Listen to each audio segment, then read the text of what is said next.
Hey, what's up? Today I want to talk to you about something which I'm sure there's been studies on, and I'm sure there's theories on, and I'm just going to tell it to you based on my own um, intuitive understanding, and here goes.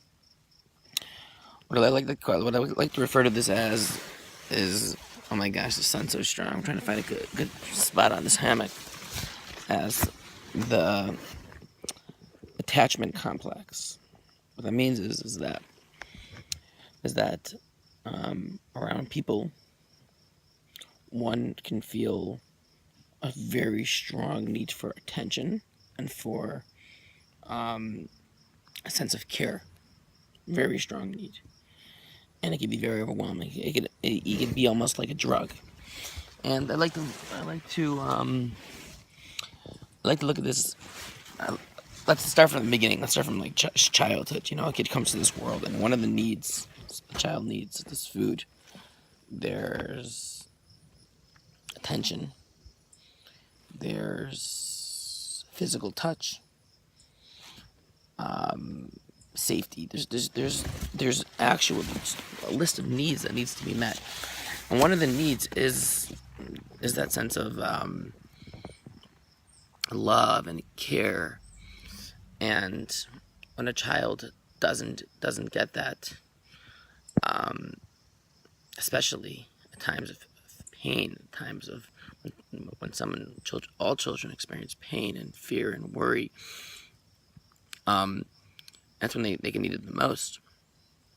So what happens is it almost can become something one may starve for, kind of like somebody who's not well nourished, food-wise, as a kid. So what can happen is whenever he sees food, you think of people who were in the concentration camps.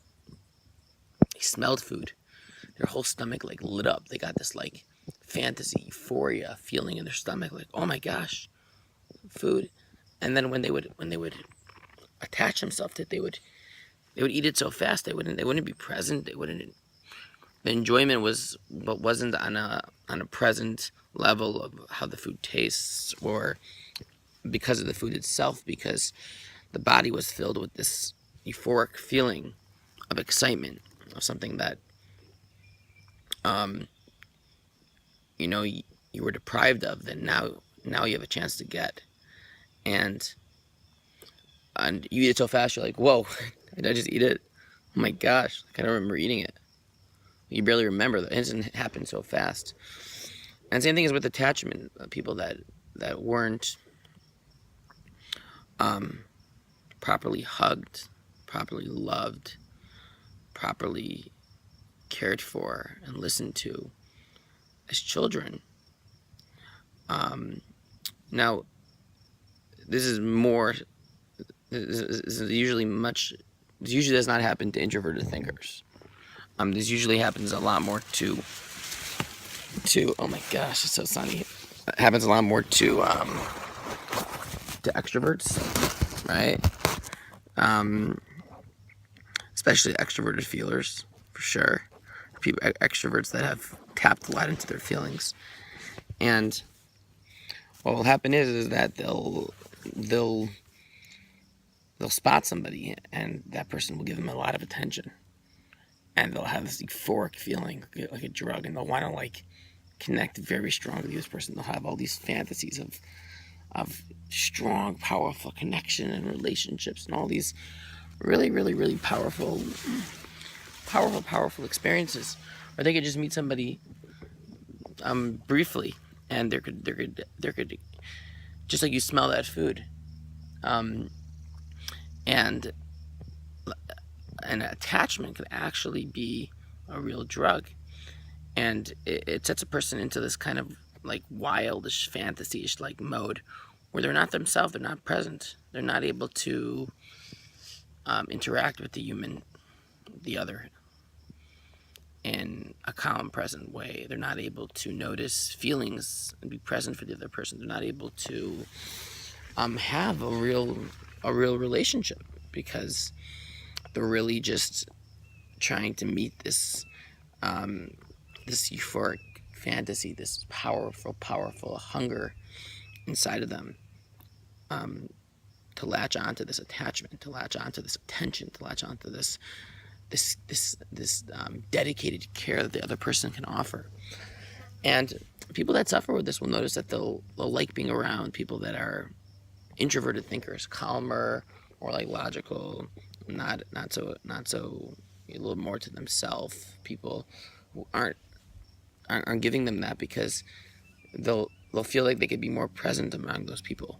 They'll feel like the whole attachment hunger doesn't pop up. They don't get all those exasperated feelings in their belly around those type of people, and therefore they feel like they could have more real, meaningful relationships with those type of people, because they're calmer around those people. They're more themselves. They don't feel like they're in some sort of drug high. They don't feel like they're all bubbled up. They don't feel like they're in some sort of fantasy land. They feel like they're just connecting to another human being. There's a calmness. Like, I think in general, this is why you look around at people who are happily married, people that are even sad married, not so happily married. You'll notice that very often people that are very feely will marry people that are a lot more thinker, and logical. And I think it's not because every feeler out there, every person who's a strong feeler has attachment theory, attachment complex, the way I describe it. I think it's that there's a certain positivity of being with another person in a more present way, in a more calm way. And emotions in general, when there's too much there, whether it's this attachment complex, whether it's too healthy, strong feelers, and there's a high level of feelings going on, it takes away presence, takes away ability to presently connect with each other. And I think people that have this, very often people that weren't hugged and unconditionally loved as children, when they have this, so it makes life very confusing, because you can meet somebody and you just met them and you start having all these like fantasies. And I don't mean sexual fantasy, I mean fantasies of maybe we could have a relationship, like, oh, maybe we could be friends, like you could connect so quickly with that person really fast, because there's just, you have this like dream that you're going to be able to create something, and is not limited to attachment theory with other people that are feelers. You could have this with somebody. You could have an attachment theory where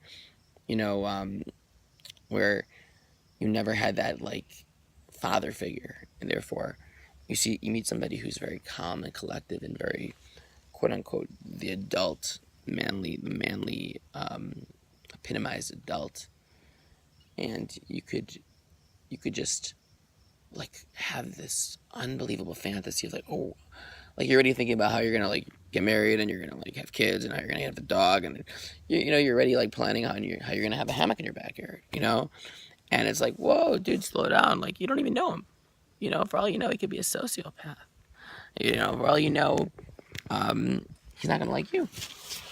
And I oh my god, it's so sunny. I think that if a person is able to acknowledge and embrace and accept, and really the first step is just fully recognizing they have this, so they can understand what a lot of that just energy is going on when they're around people that there's strong pulls and strong connections, strong energy. And sometimes it feels very uncomfortable and feels weird. Like you look at someone like, oh, they're just talking to people. They're just like regular. They're just having conversations, and they go home. And then I'm thinking about people, and I'm visualizing relationships and visualizing friendships, and I have all these strong, intense like feelings and dreams and passions that involve connection with people, and it's what's wrong with me, and recognizing this attachment complex is, I think, the first step in being able to be mindful of those feelings and not giving into those feelings, and being able to be with those feelings and be able to recognize what's healthy and what's not healthy. Anyways, if you have any questions, you can hit me up below for questions, or you can email me. And let me know if anyone else out there feels these similar struggles.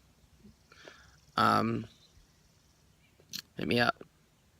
All right, I'm signing out.